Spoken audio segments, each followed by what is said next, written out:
This is the Detroit Sports Podcast Network. So the last few weeks, several of you, in response to previous comments I've made here on Michigan Podcast, have kept asking me, Steve, is it time to drink the Kool-Aid yet? Steve, when are you drinking the Kool-Aid? When are you in? When are you totally buying in? And I kept saying, you got to wait until they do something on the road against a team with a number in front of its name or win a rivalry game and then come back. And so after we beat Michigan State on Saturday, a lot of you came to me and said, Steve, is it time to drink the Kool-Aid? Is it time to drink the Kool-Aid? Well, I am prepared to answer that question to open up this episode. You know what, man? I'm all in. Go Blue. But there's going to be one team that's going to play solely as a team. No man is more important than the team. No coach is more important than the team. The team, the team, the team. Looks deep for Anthony Clark. Waits for it. Hit. Caught. This is no time for that. In the pocket and a sack. Tim Jamison. Brady gets terrific. Throws it, and a touchdown, Knight again. Schultz, just before Brazil got him, and a leaping interception by Woodson. Harbaugh back to throw over the middle, caught by Collier at the 5 on his feet, touchdown Michigan. On its way. It's good. He's 5'7", 179 pounds, a junior at Michigan. But Jamie Morris packs a wallop, and he delivers for Bo Schembechler. And here's your first play. Pressure coming, sack. It is Glenn Speedo, number 81, who fought his way through the traffic. Option. And Robinson calls his own number, and he's going to score. Oh, an easy touchdown for Robinson and Michigan.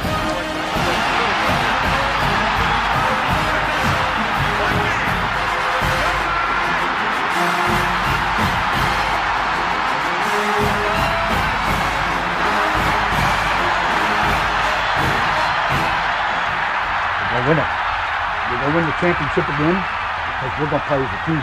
And when we play as a team and the old season is over, you and I know it's going to be Michigan again. Michigan.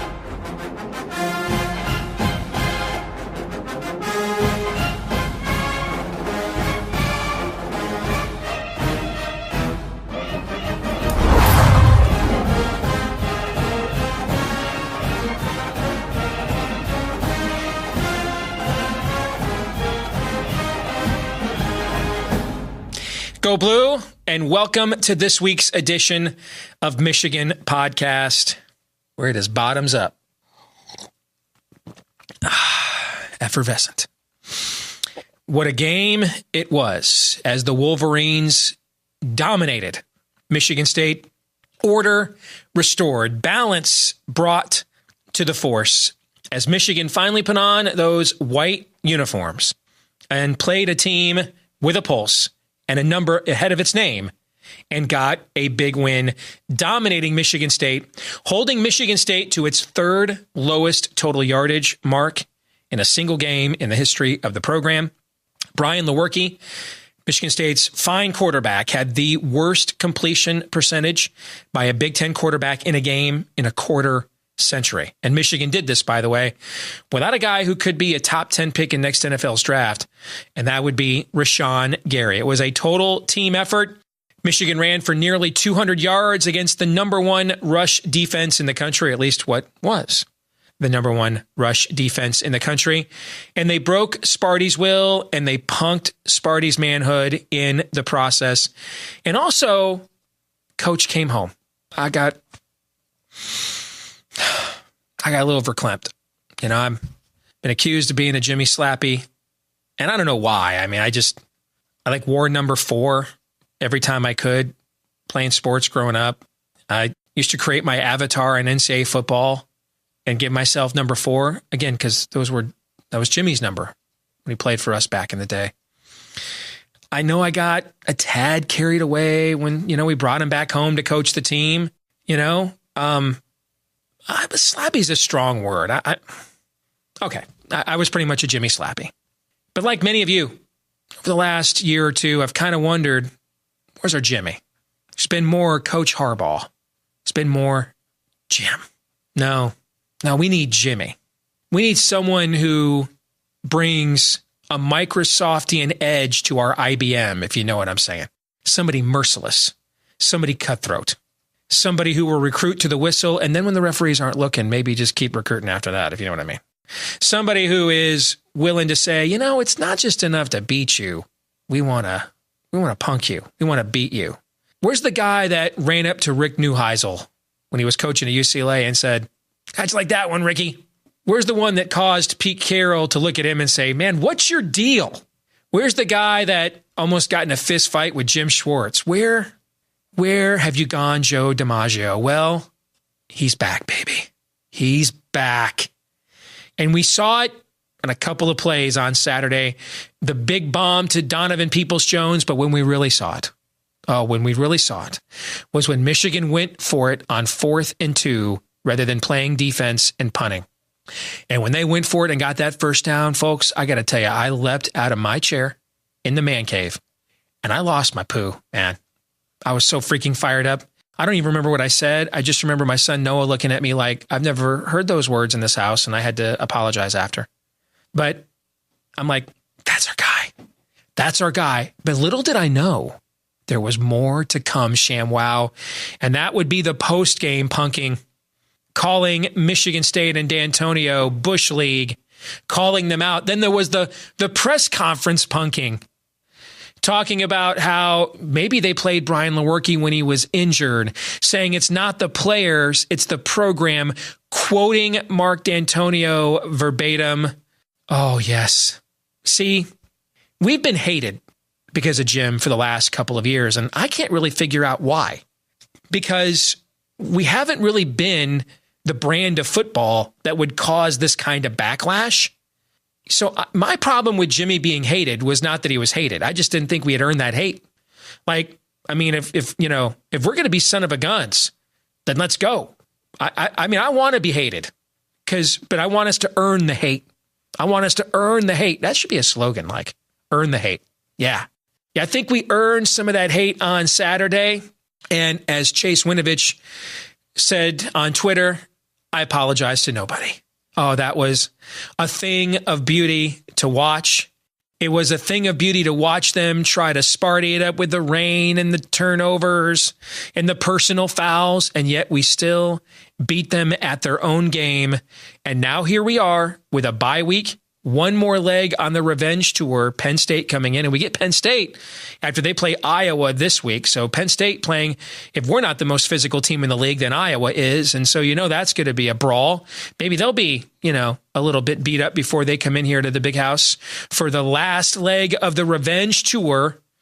Well, Ohio State kind of gets its own tour all by itself. But it's been this 3-game stretch of teams that beat us last year. And we said at the start of it, this would be the stretch that has defined the season. And this stretch has defined the season. Michigan has the potential to do something we haven't done around here in 15 years, and that's win a championship. In fact, the last time Michigan beat back-to-back ranked teams was in 2003, which is the last undisputed Big Ten championship team Michigan has had. Oh, by the way, the last time Michigan, if Penn State's ranked next week, the last time Michigan beat 3 ranked teams in a row was 1997, and we remember how that season ended. I don't have to tell you, it's been a rough, bitter week in the Michigan State rivalry. And if you have been watching this show since it debuted here on YouTube and iTunes and Google Play, Stitcher, Spotify, etc., about a year and a half ago, you know that I'm a man of unity. That I like to bring people together. I like it when we all just get along. And I think that particularly because, we're used to winning. We're used to championships. The last 10 years have been kind of new to Michigan State. That I kind of think it's almost incumbent upon us here to be the adults in the room and try to bridge the divide and urge calmer heads to prevail. And that's why I want to point out a really, I thought, heartfelt suggestion along those lines from one of our viewers here at Michigan Podcast, Stacy Richmond. She signed up to be one of our big boosters on our Patreon page. And in exchange for being one of our mega boosters on our Patreon page, she simply just asked, after the Michigan State game, Steve, could you just, put out a message that is just kind of up with people and unifying and get people to remember we're all Americans, we're all from pure Michigan in some way, shape, or form. And to put the bitterness of the rivalry behind us and move on. And, it's coming up on the holiday season. And if Michigan does that, she said, hey, we really think that it ought to be Michigan that leads the way in burying the hatchet. So in honor of our Patreon mega booster, Stacy Richmond, I wanted to pass along just such a unifying message. Suck it, Sparty.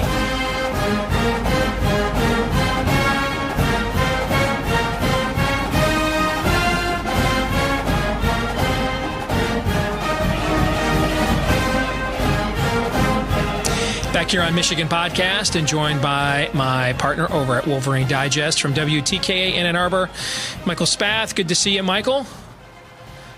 Cheers, brother. It's great to be here. What is that? Was that blue freeze Kool-Aid? It is Hawaiian, sugar-free blue Hawaiian punch is what it is. Okay. But I'm calling it blue Kool-Aid. Yes. We are. Hey, it works. We're getting it all over us here after what we saw on Saturday. So I'm not going to ask any leading questions to start with. I'm just going to sort of tee you up. Your big picture view of what we saw on Saturday and what it means. Steve, I think this was last week where you and I were talking about this, and you wrote a great column as a preview column for this Michigan State game, I believe. Maybe it was before the Wisconsin game for Wolverine Digest, talking about how when you look at this Michigan football team, they're as good as they want to be. They're as good as they allow themselves to be. And I think on Saturday we saw a little bit of how they can get in their way. With those possessions in the first half and the second quarter where they could have, they 4 times they started right at the 50-yard line or better and they did nothing with it. And then we saw, Michigan football just exerting its will and saying, you know what, we're tired of this. We're gonna go out there and be the football team that we're capable of being. Mm-hmm. And in the third and fourth quarter, they ran over Michigan State. They played outstanding, suffocating defense.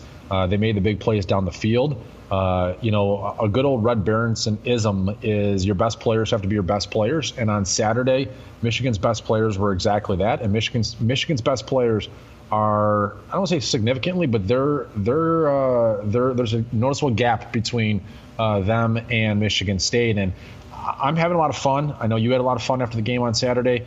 Big picture, I am starting, Steve. This is dangerous territory for you and me, but I'm starting to feel like Michigan is not only getting over the hump this year, but is getting over that hump for the Jim Harbaugh era. When you start to see what this offensive line has done this year and the success they had against Wisconsin, the success they had against the nation's #1 ranked rush defense this past week against Michigan State, finishing with 183 yards, and you look at the fact that with the exception of Joanne Bush-Obedi, they could bring back all 4 starters next year.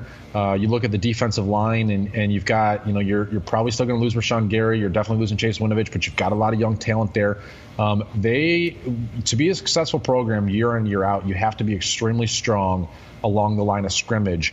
And we've seen it defensively, but we haven't seen it offensively. And all of a sudden, you can start to see that Michigan could be really good on both sides of the ball for the foreseeable future. You add in the fact that behind Shea Patterson is a quarterback in Dylan McCaffrey that looks outstanding in every single situation that he gets. You look at the wide receivers, they're young, they're playmakers, the tight ends are playmakers. There's so much to like about this Michigan football team, not only in 2018, but in 2019 and in 2020 and well beyond that. And so I'm starting to get really excited about what Michigan football is going to be maybe for the next couple of years with Jim Harbaugh at the helm here. Speaking of getting a little excited and carried away, actually next week we're going to take a look at I did plant my flag on Saturday. Is that where you're going there? Is that what that was? Next week we're actually going to take a look at my latest roster projection for 2019 and get your take on that. And when I was putting that together for the site for Wolverine Digest yesterday, and I took a look back at the makeup of this team and still forecasting several guys to leave early, I'm like, this is going to be a really good team again next year for some of the reasons that you indicated. But back to this year's team. And I don't know if you sensed it, and I probably got a little carried away trying to, channel my inner poor man's Grantland Rice at the site after the game. But it did seem as if, Michigan comes out after the weather delay, and we know how good Michigan has been after halftime all year, and that was almost like a halftime, even longer. And they had the drive put together. It was a clinic, and then they really struggled to get out of their way. And then the rains come, and it starts looking like. And I was sitting in my man cave watching the game with my boy and my buddy, and I'm like, here we go. They're going to Sparty it up. That's what they do. They Sparty it up, wait for you to panic or make the dumb mistake, and you pounce. And we did. They got the turnover. They hit us with a trick play for the score. We had the almost interception. Grant Perry may end up making the biggest Michigan play of the year, unsung play of the year, was breaking up that interception that would have put Sparty right back in deep in our territory. But I don't know if you sensed it, but when Jim Harbaugh finally said, dude, screw this, man, and Shea went down the field to Donovan Peoples-Jones for that touchdown, it was like the rain stopped. It was like the football gods were satiated. It's like they were punishing us, wondering where is this Jim Harbaugh that we bestowed upon you? Where is the cutthroat? Where's the quarterback development? Where is our progeny? And then when he went for it on that 4th and 2, rather than playing defense, and they got it. And I jumped out of my chair like it was the end of a Rocky movie. I was so psyched up, and it was almost as if. And then post game when he came to drop bombs. Then he came to drop bombs in the press conference, and I just started texting some of my buddies. I'm like, "He's back, man. We got our coach back." I mean, I don't want to get all choked up here, but it was like, where's he been? It's like suddenly, it was like when we were in danger of losing that game. It was like, over the years I've talked about teams like Indiana have a tendency to look at their uniforms when they're about to win a big game and realize they still say Indiana and they melt down, right? It was like Jim kind of looked down and, dude, I'm Jim Harbaugh. What the frick are we doing here, right? Yeah. And suddenly the guy we thought we were getting 4 years ago has magically appeared these last 80 hours, and it is glorious. Yeah, it's interesting, and we talked a little about this on the radio show on Tuesday, and I talked to a couple people that in and around the program and know, I wouldn't say know Jim well, but are close enough that they can see him on a regular basis, and I've talked to some of the people that know Jack Harbaugh and know his wife and just know the family. And one of the things that stood out to me was, because I said something to him when you made that comment, and I saw that post-game press conference where he called out and called Mark D'Antonio Bush League and the whole thing, and I said, this is the Jim Harbaugh that Michigan hired. And what I was told, which I think is pretty interesting here, Steve, is that last year, one of the reasons that Jim was kind of neutered as a coach, and one of the reasons he didn't talk very much, was because he didn't think that he had a roster that could back it up. Mm-hmm. He was worried that if he went out there and started, squawking or started telling D'Antonio to shut his mouth or sounding off on Urban Meyer, that he would go out there and they would go 8-5. They would get rolled, and all of a sudden he would just look like some guy that's talking a big game but can't back it up. And so, when you look at this week and him going out of his way to chastise Mark D'Antonio and essentially saying like, hey, I'm going to talk some smack about you, and I'm gonna say people that I don't appreciate the way that you've been handling this Michigan State rivalry. And one of the reasons that he's doing it now is because he feels like he has the program in a position where he can stand up there and say whatever he wants. And if a team wants to use it as motivation, wants to use it as bulletin board material, he just turns around and to his left he's got, I'm trying to look to my left here and look to my right, but he looks to his left and he's got 50 gladiators on his left, and then he looks to his right and he's got 50 gladiators to his right, and he feels like, hey, I've got the support system where you've been pushing Michigan around, and we've kind of to some extent allowed you to, because we haven't been able to position to bully you back. But now, like, we're the big kid on the block, and if you speak out a turn, we're going to tell you to shut the hell up. And if you don't like it, then come deal with my team, and my team's still going to kick your ass. And I really like that, and I'm really excited. And I'm really excited to see how it unfolds over the rest of the season. I think he'll get after James Franco, and I think he'll get after Penn State. And then, the big one is go down to Columbus. And now you've got the team, you've got the roster. You've developed these guys along the offensive line, and go down there and do what we think you should do, and that's beat Ohio State. I mean, we're not talking about a close game here. We're not talking about winning by 3 points. I mean, let's face it, as Michigan fans, we would take any victory over over Ohio State right now. But go down there, and right now, you look like the better team. You look like the team that is poised to do something special this year. So go out there and do it. Take care of November like you should have taken care of November 2 years ago. But go out there and be the championship program and be the championship team this year that you're capable of being. I think that calls for some more Kool-Aid. Can I drink my coffee here? Hamana. I'm so in. I am so in right now. It's right in your veins, right? You're just sticking right in. Yeah. Well, I was mainlining it like Motley Crue and Ozzy Osbourne were on the plane to Moscow for the Perestroika concert in '88. I was mainlining it before we went on the air today, so I'm feeling pretty fresh right about now. All right, so this team and its development. What I think is fascinating, and there's the Rashan Gary thing, and the way Don Brown talked today. It doesn't look like they're entertaining this notion that he may shut it down, Bosa style. I suspect what's happening, and you're closer to the situation there in Ann Arbor than I am, but I suspect what's happening is he is concerned about coming back before he thinks he can be a real force off the edge and putting mediocre production on tape. And I understand that. I don't blame him for that. But I also think he needs to consider that right now Josh Uche is getting all the sacks he's not getting. And that doesn't look good on tape either. In fact, I think a lot of times NFL scouts and GMs would really appreciate you going out there at not 100% because you don't want to be Ziggy Ansah out there, right? Most guys aren't 100% after week 3 in the NFL the whole year. And so it's a matter of what can you do and put on tape when you are banged up, when you're not at 100%. And 16 games are a grind. So if indeed he's worried about, I can't go out there and dominate off the edge right now, and I don't want to put that on tape, I think he's getting bad advice. I think the NFL, because when he goes to the combine, we're going to see all his measurables, man. You're going to see what the guy can do on tape. What people really want to see now are those sorts of intangibles, because that's the difference between I make you a top 10 pick, meaning I think you're a guy that I just put at the edge of my defense for 10 years, or you're the 23rd pick because people start murmuring and questioning and say, well, I don't know that the guy's that mentally tough. I don't know if he plays when he's hurt. And those are key parts of playing in the National Football League, Michael. You know what? It's interesting because I've heard from some people that are close to him, and they've said, well, if millions of dollars are on the line, why would he risk going out there and being mediocre, as you said, and not getting the big stats, and then people holding against him? And my answer to that is, well, what happens if he's in a contract year in the NFL and he's not 100%? Is he just not going to play? Mm-hmm. And because he doesn't want to cost himself his potential contract, his next one.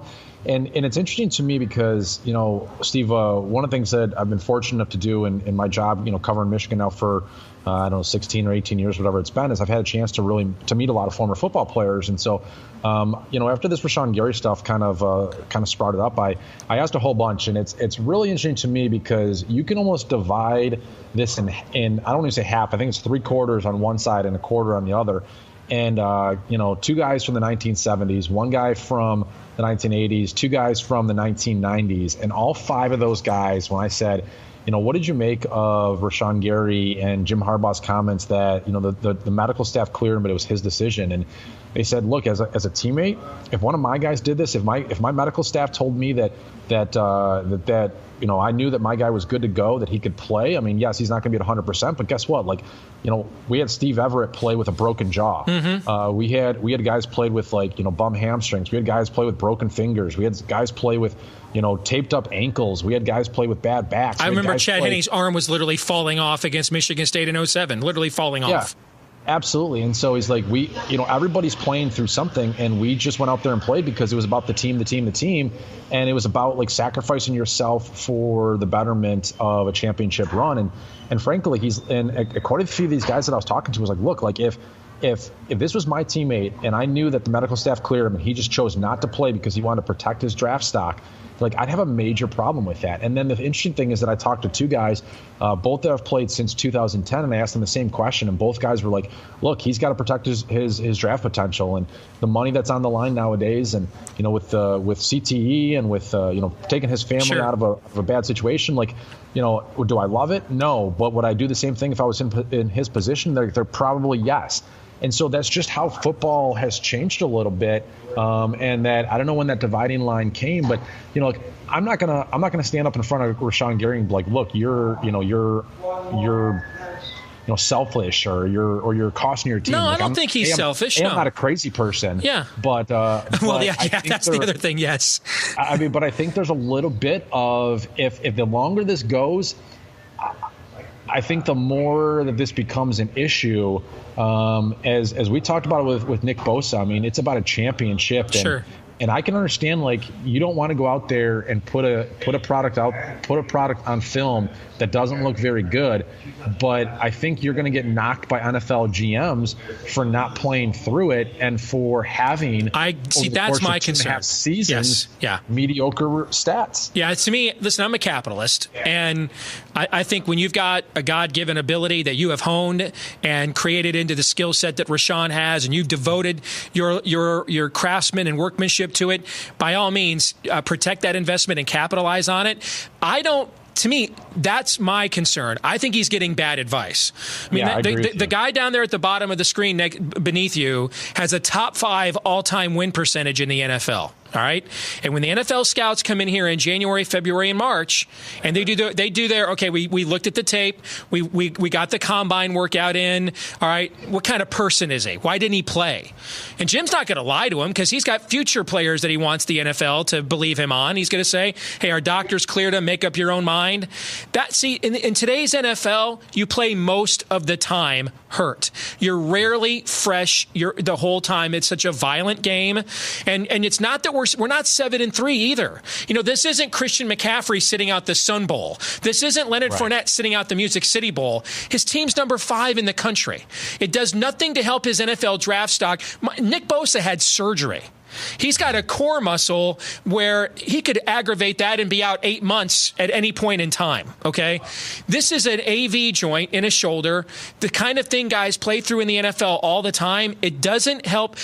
I don't want to say we don't need him, but we just took 2 of the 5 or 6 best quarterbacks in our league without him and erased them from the game in back-to-back weeks. I don't really think we need him, all right? This is about him. My concern is for him. Because I'm a capitalist, because I want him to get paid, because I want him to save his family from where they're at. I want all that stuff to happen. He's getting bad advice. His team is number 5 in the country. This is the kind of injury you have to play through in the NFL all the time. I would not put on tape or on the whisper campaign that the scouts all do that the guy won't play hard for you unless, the sun is in a harmonic convergence. Steve, that's Ziggy Ansah territory. Yeah, and that's exactly, I was going to say that, Steve. I mean, you're a big Detroit Lions guy. I mean, if you're in the NFL right now, why in God's name would you go out there and pay Ziggy Ansah after this year? If you're the Lions, if you're any other team out there, all you're looking at this guy and going is he's injury prone. He doesn't play through it. His teammates going out there and competing. They're 3-3. I think they're 3-2 without him. They don't really need him. And right now, Rashan Gary is an extremely valuable player, and he's an extremely good player. But Kwity Paye and Joshua Uche have gone out there and they have put up numbers. Yep. And so it's making you look worse because they're going out there and doing the job that you should be out there doing. And so I think he's going to get knocked. I mean, there was just a brand new mock draft that came out by CBS Sports. He wasn't in the first round. Yep. I mean, he wasn't in the first round. He's got to go out there, and I agree with you. He's getting bad advice. He seems like a great kid. I want the best for him. I want him to be a top 10 NFL draft pick, and I don't think he's going to be a top 10 NFL draft pick if he sits out the rest of the year and then just focuses on the combine. Now, when he goes to the combine, he's going to put up some crazy stats. He's going to go to bench press. He's going to run a 4.5, 4.6, 40-yard dash, and GMs are going to drool about it. But then they're going to look back and go, as you said, why didn't he play in the final 9 games? What was the medical status? And if the medical team says, well, we cleared him and he just decided not to play, I don't know how, as a general manager, you're going to take that guy in the first round. And this isn't just any medical staff. I mean, University of Michigan is one of the finest medical schools on planet Earth. All right, so this isn't some podunk, rinky-dink outfit. I think he's getting bad advice. Now, let's assume him and Tariq Black come back after the bye week.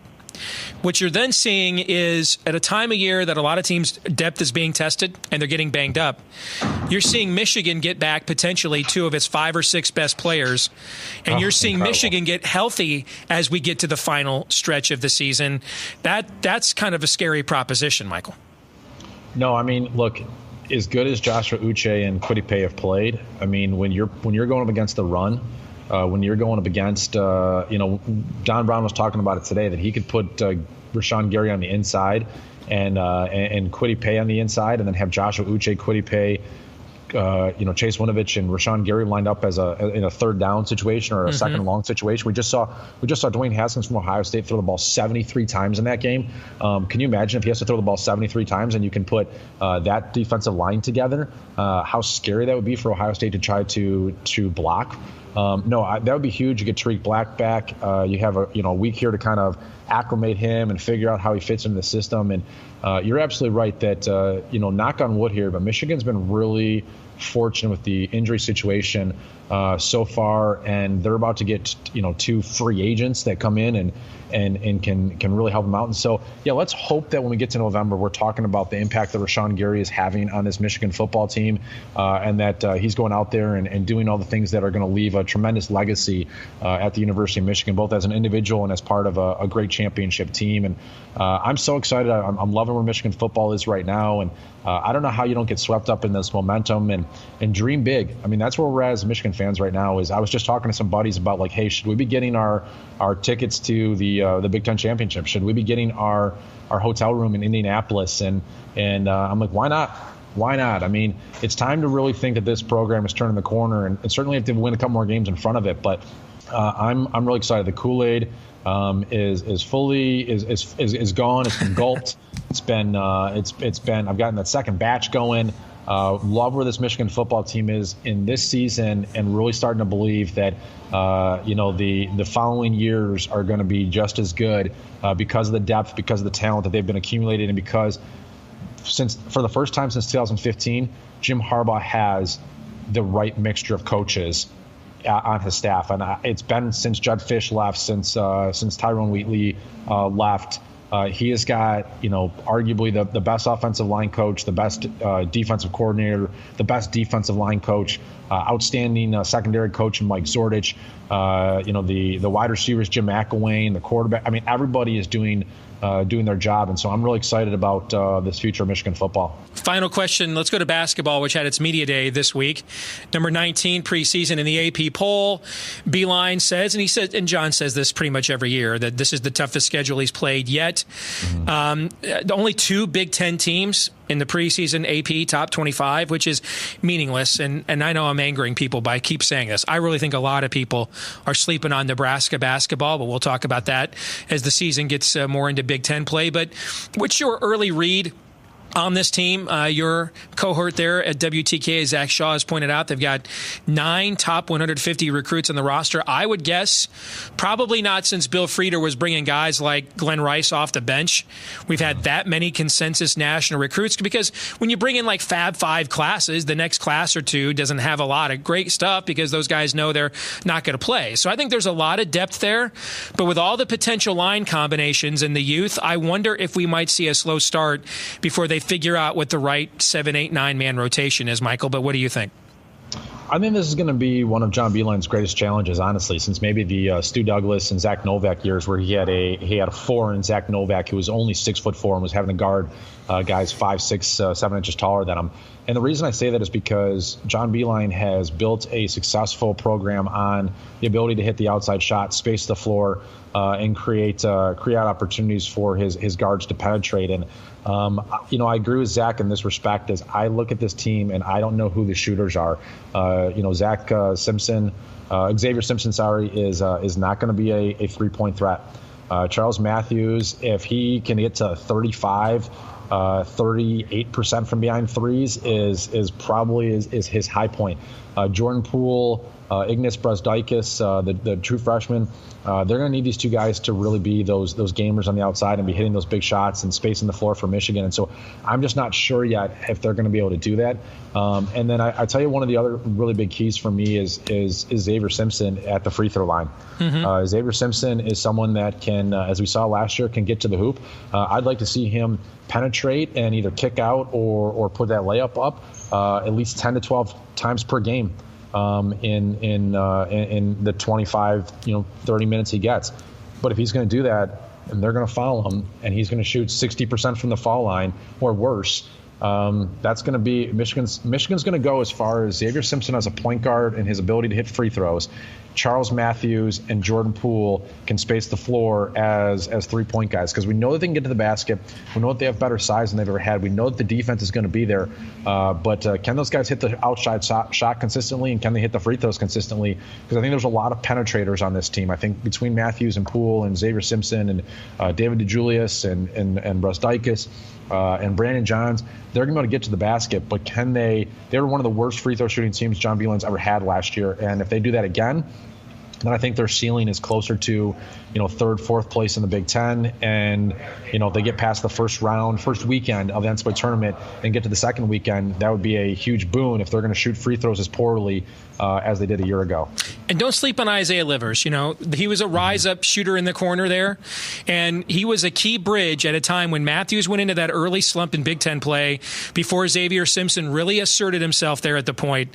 And he made some big baskets. They had a sneaky early road win at Iowa that kind of gave the team some momentum, and he had some big shots in that game. So he could be a guy that could provide some of that shooting boost that you're talking about if he gets the confidence back that he lost at the end of last season. So that'll be another challenge for Coach Beilein, who has proven, though, he is up to these kinds of challenges if you give him time and room to work through them. That's the one thing we have working for us, Steve, is whatever this team needs to be, whatever challenges await, we've got what I would consider the best coach in college basketball, him and Jay Wright. So I'm fully expecting that by the time we get to February, and hopefully before then, so we can really enjoy it, that John Beilein will have these guys peaking, and we'll have adjusted to make sure that he's getting the absolute most out of this team this year. Michael Spath, WTKA, and my partner at Wolverine Digest. Thanks for being with us here this week on Michigan Podcast, Michael. All right, man. Appreciate it. And go Blue, and enjoy this bye week. Go Blue. If you want to keep up with what we think about the Wolverines all week long, aside from when we're doing this for Michigan Podcast, check us out at WolverineDigest.com or Wolverine Maven, part of the Maven Network, WolverineDigest.com.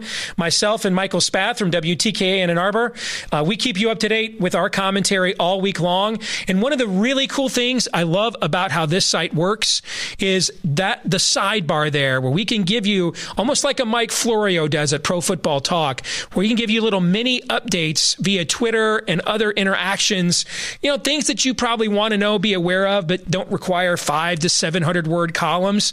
I love that part of our website. It's a really easy, functional website to follow, WolverineDigest.com. This week's Twitter poll results, we asked you, Michigan football is about to win its first East Division title, true or false? Right now, I guess we shouldn't be shocked at these stats. 84% of you say true. I think it is true. I don't know that I think it's 84% probability, but I think it is more likely than not when you look at the makeup of Michigan's team, its health, and its upcoming schedule. There's even a scenario here where, let's say Sparty pulls its annual upset against somebody that it has no business beating, that it typically does under D'Antonio, and they do that against Ohio State.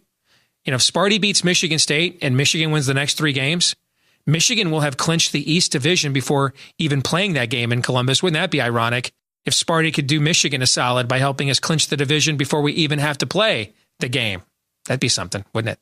Again, I think this calls for even thinking about that, for more of this. Updated look at who are the strongest teams in the Big Ten. Now, these are the yard per play differential per game. In Big Ten play, Michigan has been number 1 in this stat for most of the season. Still there, almost a full yard ahead of Penn State, Iowa there at number 3, Purdue, Wisconsin, Ohio State, the only other team in the league right now that has a positive yards per play differential. What that means is every time the ball is snapped by either team in a game, Michigan gains almost 3 yards, even when the other team has the ball, because of how dominant it is on each side of the ball. And put these numbers in context, here's the latest Sagarin strength of schedule rankings. And look at that. 9 out of 14 Big Ten teams playing a top 30 schedule. That's really impressive. And one of them playing the 20th toughest schedule is Michigan. So what do you get when you're number 1 in yards per play differential in your league and you've played a top 20 schedule nationally? You get a team that is one of the top 5 teams in the country, which is where Michigan is ranked this week. Ohio State, by the way, has played one of the 4 weakest schedules in the conference, but the Buckeyes are only 7th in yards per play differential per game. I mentioned 9 of the 14 teams of the Big Ten have played a national top 30 schedule. That is really good. Michigan leading the yards per play differential per game by almost a full yard while playing a top 20 schedule nationally. Again, that speaks to really how good these Wolverines are. And Iowa is really good too. Would not be shocked if we saw them in Indianapolis. They've got a number 28 strength of schedule despite playing a barely 500 FCS team. So the rest of their schedule has been really strong, and they're third in the league in yards per play differential per game to boot. Meanwhile, Wisconsin, a team a lot of people think is going to end up winning the West, they played an extraordinarily weak schedule, even by their standards, the 69th weakest schedule or strongest schedule in the country. And how bad are Rutgers and Illinois? Well, they're easily the two worst yards per play differential per game teams in the league, but they've played two of the weakest schedules in the league as well. So even against bad competition, they're bad. And how about Penn State? Are they a bit of a paper lion? So, Penn State's number 2 in the Big Ten right now in yards per play differential to Michigan. But if you take out their game against Kent State when they were a massive plus 6.77 yards per play against who Sagarin has rated the 150th best team, and there's only 130 teams that are FBS, so that's how bad Kent State is. Take that game away. The Nittany Lions yards per play differential a game drops to just 1.22. So that Kent State game really inflates their stats, and similar with Ohio State. Ohio State was plus 7 against Rutgers, which means even when Rutgers had the ball and they snapped it on offense, Ohio State was gaining on average 7 yards. So Sagarin has Rutgers only 144th in the country. Again, there's only 130 FBS teams. I mean, Sagarin thinks there's 14 non-FBS teams better than Rutgers, okay? Take that game away from Ohio State, and their yards per play differential per game drops to 0.21. So Penn State and Ohio State's numbers heavily inflated by singular games against two of the worst teams in all of college football. This week's question of the week, Steve, how much fun would your Bigger 10 podcast be if Iowa and Michigan match up in Indy? I'd want an episode per day that week. Well, if you don't subscribe to our Bigger 10 podcast, I do that with a good friend of mine, John Miller, who has run the Hawkeye Nation Iowa fan site for years. And that would be a ton of fun. John and I would start off being friendly, and then it would be rather testy by the end of the week, but we're good friends, so that's why we know we can get away with flinging the poo. I don't know, though, that unless there's a little – I'm a capitalist. I said that earlier. Unless there's a little more itch in the scratch, I'm not sure I would do one a day for a week, but if someone were willing to pay that, I might. Just saying. Hey, thank you to all of you that help us put this podcast together each and every week. Don't forget to like us on Facebook. Follow us at Michigan Podcast on Twitter. We keep you up to date with all kinds of great analysis every day at WolverineDigest.com. And we want to thank our friends at Detroit Sports Podcast for helping us promote and spread the word about Michigan Podcast every week as well. Until next week, get it all over you and go blue.